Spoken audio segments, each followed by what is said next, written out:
વ્યોમભાઈનો જબ્બો અને ધોતી આવી ગઈ છે આરતી કરવા માટે. હનુમાન દાદાએ આરતી કરવા જાય છે વ્યોમભાઈ આજે.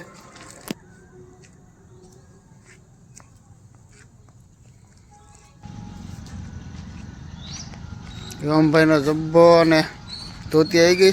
છોટુ દાદાએ અપાઈ દીધી છે આરતી કરવા માટે.